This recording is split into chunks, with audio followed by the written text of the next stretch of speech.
सत्कर्मों का विवेचन। आज का अध्याय क्या है? शिवलिंग की स्थापना, उसके लक्षण और पूजन की विधि का वर्णन तथा शिव पद की प्राप्ति कराने वाले सत्कर्मों का विवेचन। ऋषियों ने पूछा, सूत जी, शिवलिंग की स्थापना कैसे करनी चाहिए? उसका लक्षण क्या है तथा उसकी पूजा कैसे करनी चाहिए? किस देश काल में करनी चाहिए और किस द्रव्य के द्वारा उसका निर्माण होना चाहिए?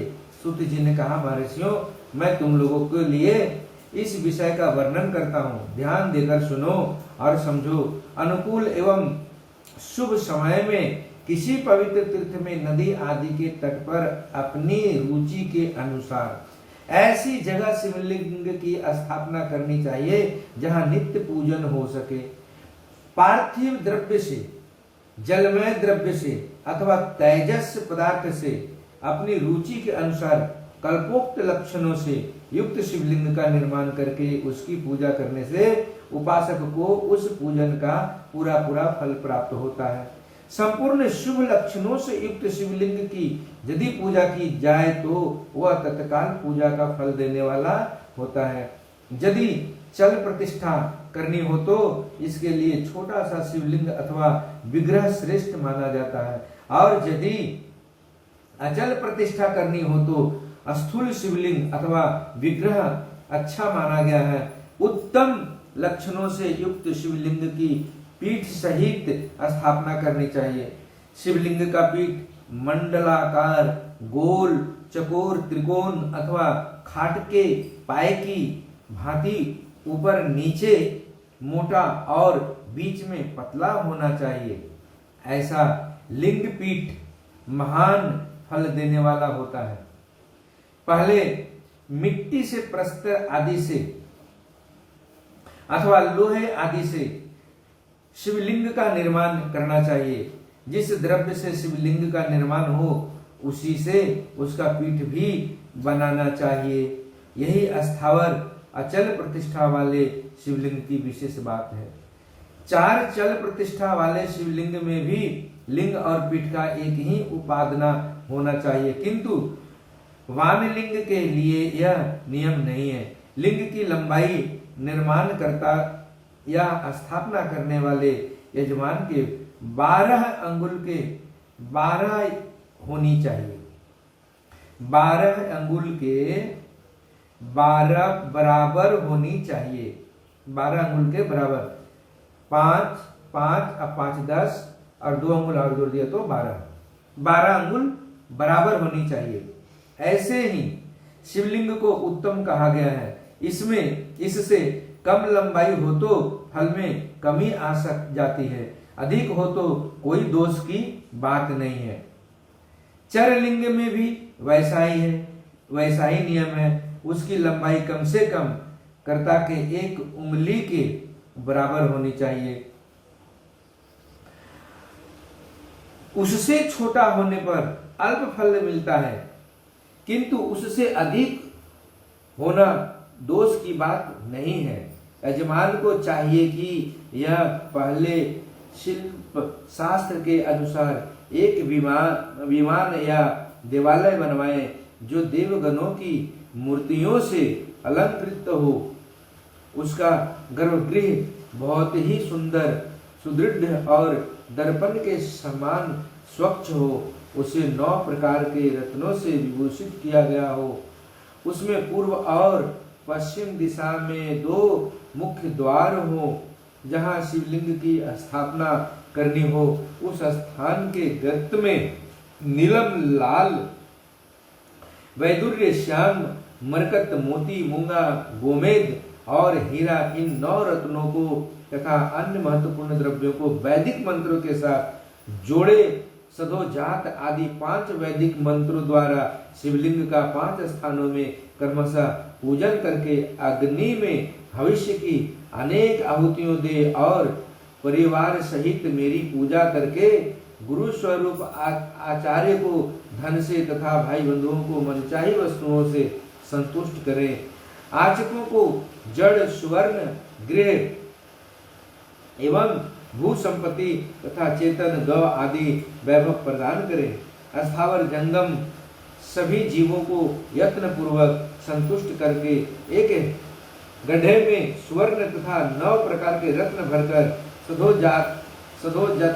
जतादि वैदिक मंत्रों का उच्चारण करके परम कल्याणकारी महादेव जी का ध्यान करें। तत्पश्चात नाद घोष से युक्त महामंत्र ओंकार का उच्चारण करके युक्त गड्ढे में शिवलिंग की स्थापना करके उसे पीठ से संयुक्त करें। इस प्रकार पीठ युक्त लिंग की स्थापना करके उसे नित्य लेप दीर्घकाल तक टिके रहने वाले मसाले से जोड़कर स्थिर करे। इसी प्रकार वहाँ परम सुंदर वीर मूर्ति की भी स्थापना करनी चाहिए। सारांश यह है कि भूमि संस्कार आदि की सारी विधि जैसी लिंग प्रतिष्ठा के लिए कही गई है वैसे ही वीर मूर्ति प्रतिष्ठा के लिए भी समझनी चाहिए। अंतर इतना है कि लिंग प्रतिष्ठा के लिए प्रणव मंत्र के उच्चारण का विधान है, परंतु वीर की प्रतिष्ठा पंचाक्षर मंत्र से करनी चाहिए। जहाँ लिंग की प्रतिष्ठा हुई है वहाँ भी उत्सव के लिए बाहर सवारी निकालने आदि के निमित्त वीर मूर्ति को रखना आवश्यक है। वीर को बाहर से भी लिया जा सकता है, उसे गुरुजनों से ग्रहण करें।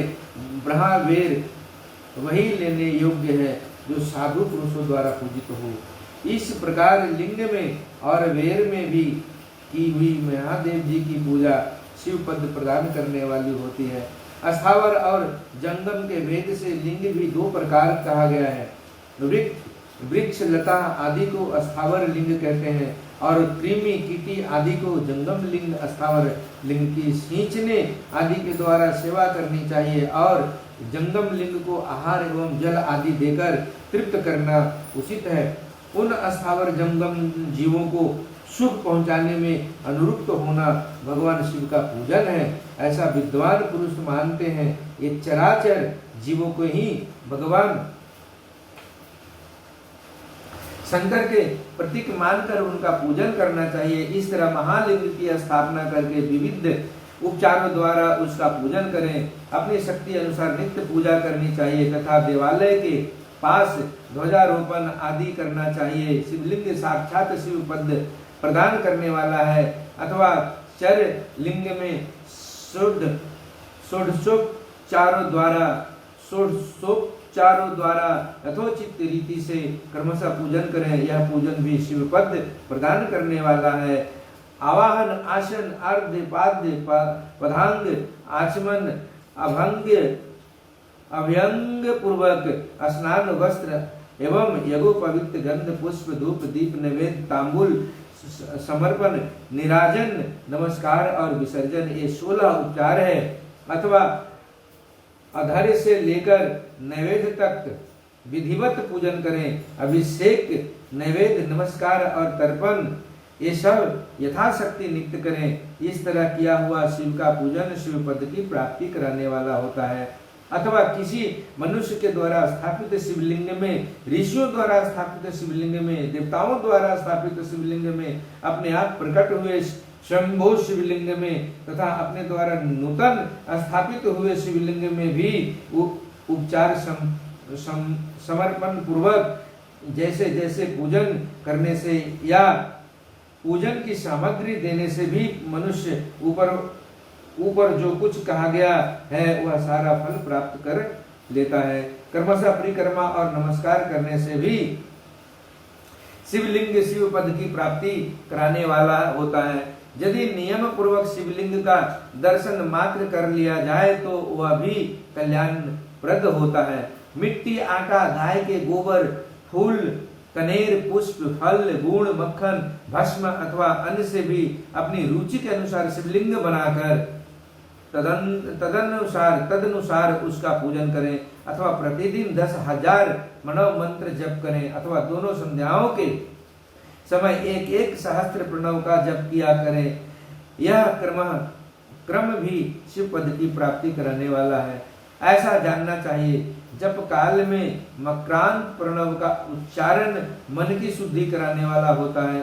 समाधि में मानसिक जप का विधान है तथा अन्य सब समय भी उपांशु जप ही करना चाहिए। नाद और बिंदु से युक्त ओंकार के उच्चारण को विद्वान पुरुष सम्मान प्रणव कहते हैं।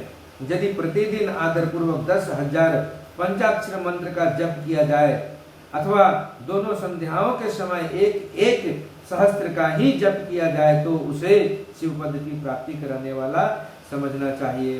ब्राह्मणों के लिए आदि में प्रणव से युक्त पंचाक्षर मंत्र अच्छा बताया गया है। कलश से किया हुआ स्नान मंत्र की दीक्षा, मातृकाओं का न्यास, सत्य से पवित्र अंतःकरण वाला ब्राह्मण तथा ज्ञानी गुरु, इन सबको उत्तम माना गया है।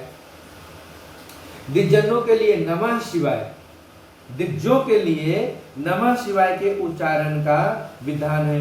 द्विजेतरों के लिए अंत में नमः पद के प्रयोग की विधि है, अर्थात वे शिवाय नमः इस मंत्र का उच्चारण करें। स्त्रियों के लिए भी कहीं कहीं विधि पूर्वक नमो अंत उच्चारण का ही विधान है, जैसे शिवाय नमः स्त्री के लिए बताया गया है।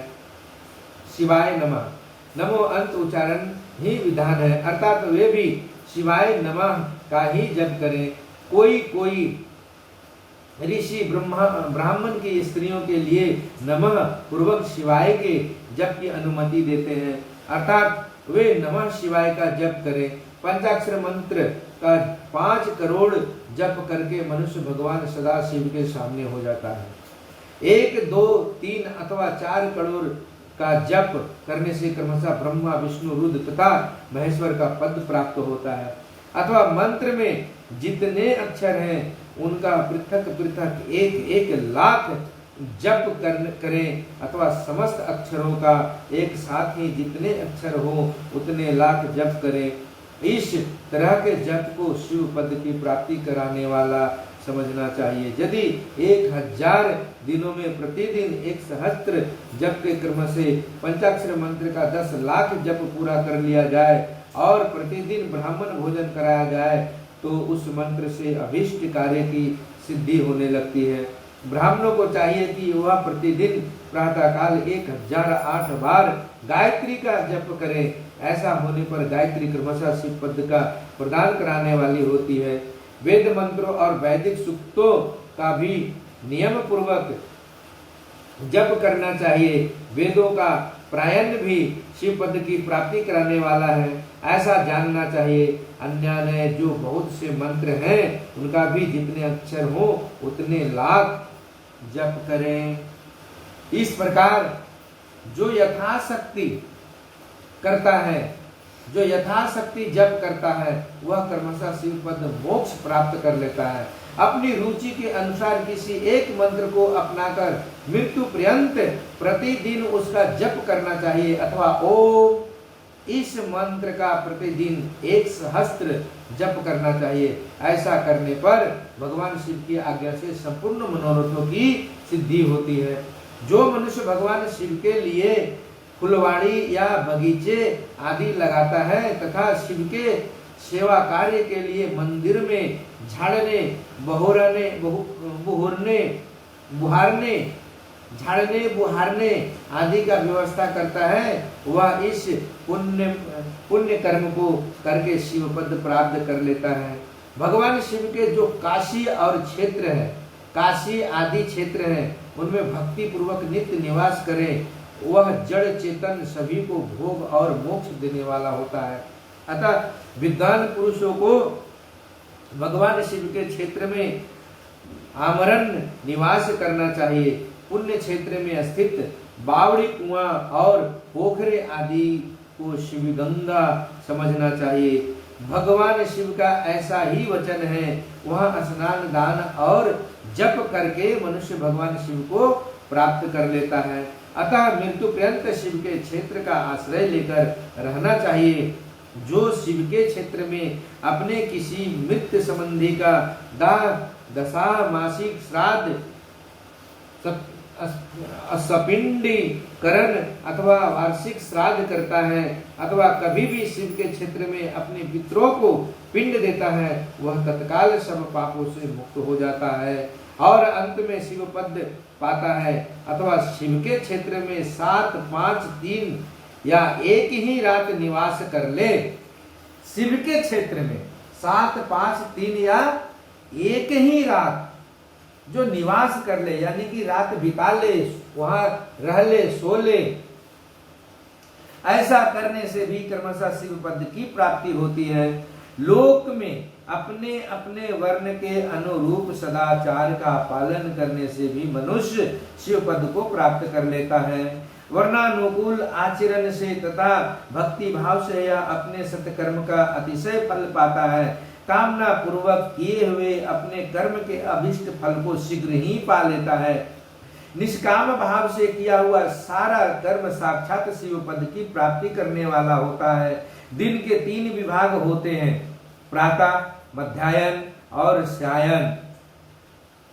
इन तीनों में क्रमशः एक एक प्रकार के कर्म का संपादन किया जाता है। प्रातः काल को शास्त्र विहित नित्य कर्म के अनुष्ठान का समय जानना चाहिए। मध्य काल सकाम कर्म के लिए उपयोगी है तथा सायकाल शांति कर्म के उपयुक्त है, ऐसा जानना चाहिए। इसी प्रकार रात्रि में भी समय का विभाजन किया गया है। रात के 4 प्रहरों में से जो बीच के 2 प्रहर हैं उन्हें निशिथ काल कहा गया है। विशेषतः उसी काल में की हुई भगवान शिव की पूजा अभिष्ट फल को देने वाली होती है। ऐसा जानकर कर्म करने वाला मनुष्य यथोयथ फल का भागी होता है। विशेषतः कली युग में कर्म से ही फल की सिद्धि होती है। अपने अपने अधिकार के अनुसार ऊपर कहे गए किसी भी कर्म के द्वारा शिवराधन करने वाला पुरुष यदि सदाचारी है और पाप से डरता है तो वह उन कर्मों का पूरा फल अवश्य प्राप्त कर लेता है। ऋषियों ने कहा, सूत जी, पुण्य क्षेत्र कौन कौन से हैं जिनका आश्रय लेकर सभी स्त्री पुरुष शिव पद प्राप्त कर ले, यह हमें संक्षेप में बताइए। सूत जी बोलते हैं, मोक्षदायक पुण्य क्षेत्रों का वर्णन काल विशेष में विभिन्न नदियों के जल में स्नान के उत्तम फल का निर्देश तथा तीर्थों में पाप से बचे रहने का चेतावनी। सूत जी बोले, विद्वान एवं बुद्धिमान महर्षियों, मोक्षदायक शिव क्षेत्रों का वर्णन सुनो। तत्पश्चात मैं लोक रक्षा के लिए शिव संबंधी आगमों का वर्णन करूंगा। पर्वत, वन और काननों सहित इस पृथ्वी का विस्तार 50 करोड़ योजन है। भगवान शिव की आज्ञा से पृथ्वी संपूर्ण जगत को धारण करके स्थित है। भगवान शिव ने भूतल पर विभिन्न स्थानों में वहां के निवासियों को कृपा पूर्वक मोक्ष देने के लिए शिव क्षेत्र का निर्माण किया है। कुछ क्षेत्र ऐसे हैं जिन्हें देवताओं तथा ऋषियों ने अपना वास स्थान बनाकर अनुग्रहित किया है, इसलिए उनमें तीर्थत्व प्रकट हो गया है। तथा अन्य बहुत से तीर्थ क्षेत्र ऐसे हैं जो लोगों की रक्षा के लिए स्वयं प्रादुर्भूत हुए हैं।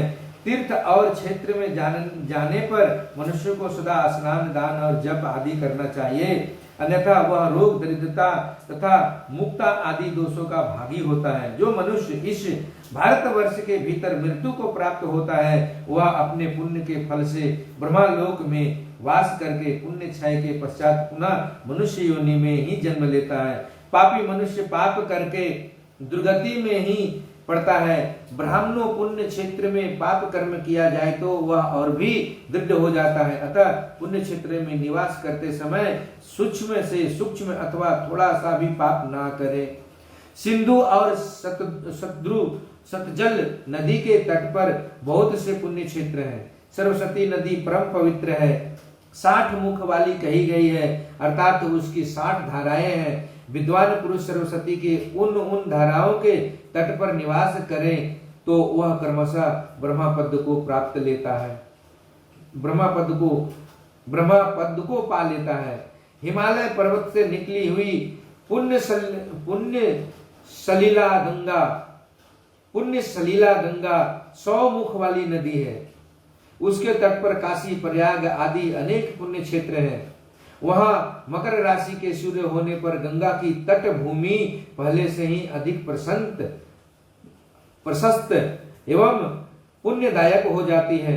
सोनभद्र नदी की 10 धाराएं हैं। वह बृहस्पति के मकर राशि में आने पर अत्यंत पवित्र तथा अभिष्ट फल देने वाला हो जाता है।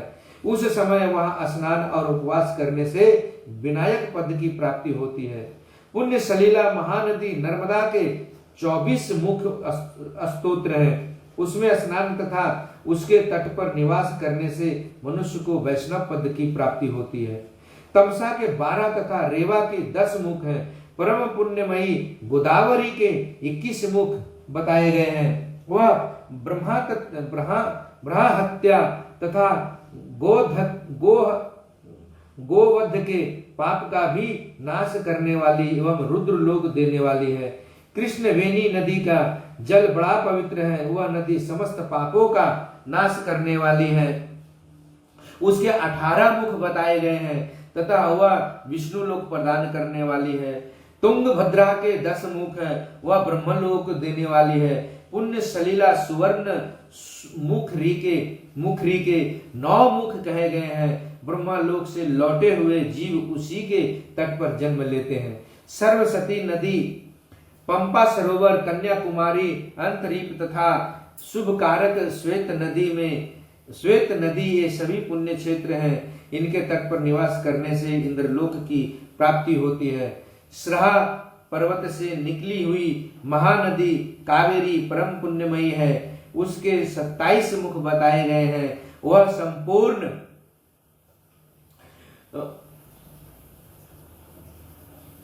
उसके 27 मुख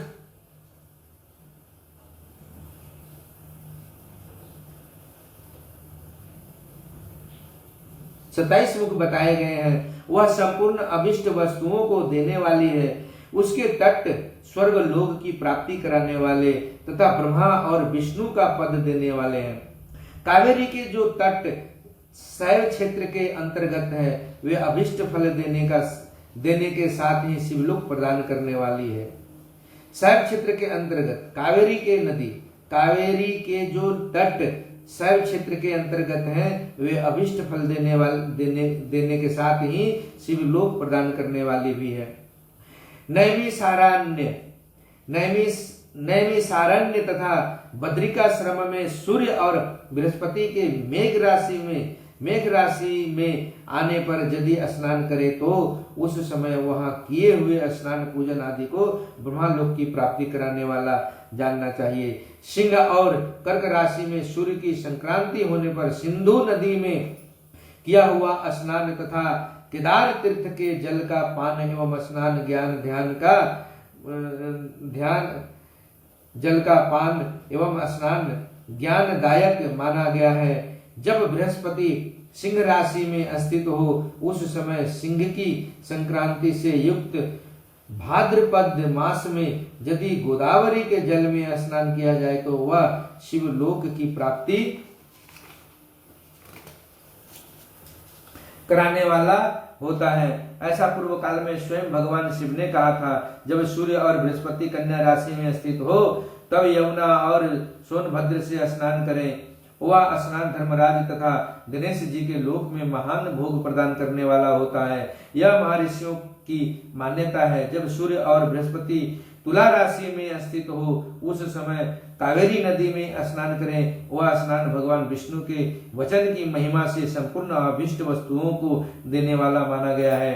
जब सूर्य और बृहस्पति वृश्चिक राशि पर आ जाए तब मार्गशीर्ष अगहन के महीने में नर्मदा में स्नान करने से श्री विष्णु लोक की प्राप्ति हो सकती है। सूर्य और बृहस्पति के धनु राशि में स्थित होने पर स्वर्णमुखी नदी में किया हुआ स्नान शिवलोक प्रदान कराने वाला होता है।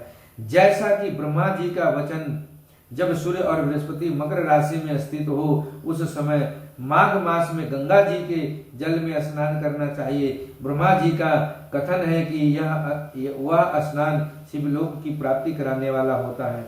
शिवलोक के पश्चात ब्रह्मा और विष्णु के स्थानों में सुख भोगने पर अंत में मनुष्य को ज्ञान की प्राप्ति हो जाती है।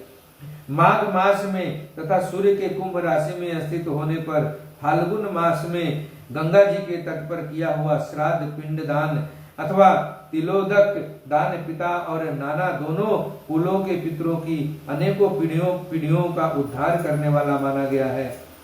सूर्य और बृहस्पति जब मीन राशि में स्थित हो तब कृष्णवेणी नदी में किए गए स्नान की ऋषियों ने प्रशंसा की है।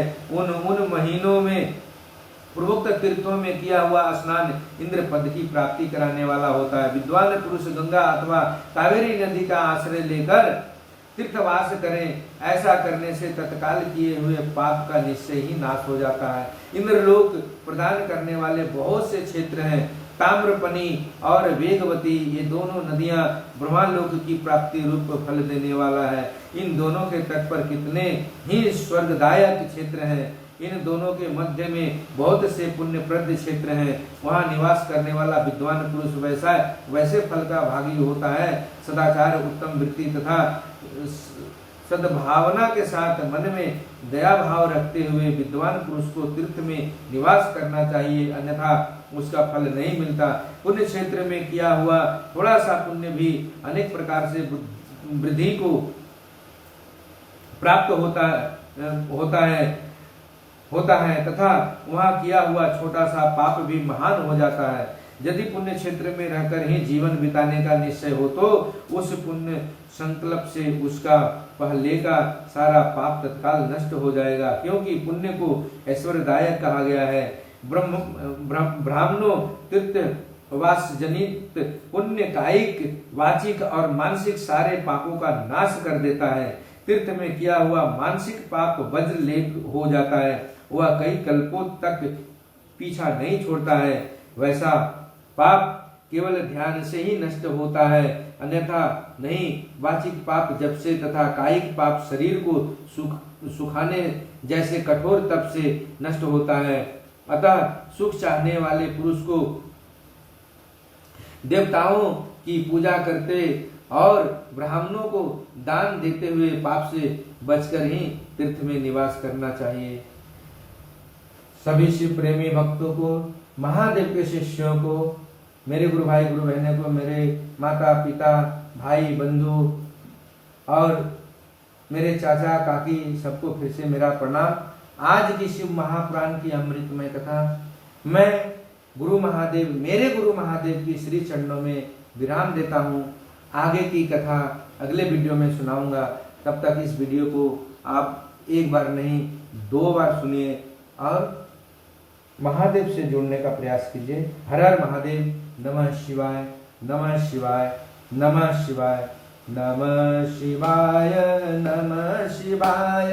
हर हर भोले नमः शिवाय, नमः शिवाय, नमः शिवाय। हर हर भोले नमः शिवाय, नमः शिवाय, नमः शिवाय। हर हर भोले नमः शिवाय, नमः शिवाय, नमः शिवाय। हर हर भोले नमः शिवाय। आप सब भी कम से कम नमः शिवाय का जप किया करें, शिव नाम का जप कीर्तन किया करें। इससे महादेव की बड़ी ही अनुकंपा प्राप्त होती है, बहुत ही एनर्जी मिलती है, जीवन सुखमय होता है, शिवमय होता है, आनंदमय होता है।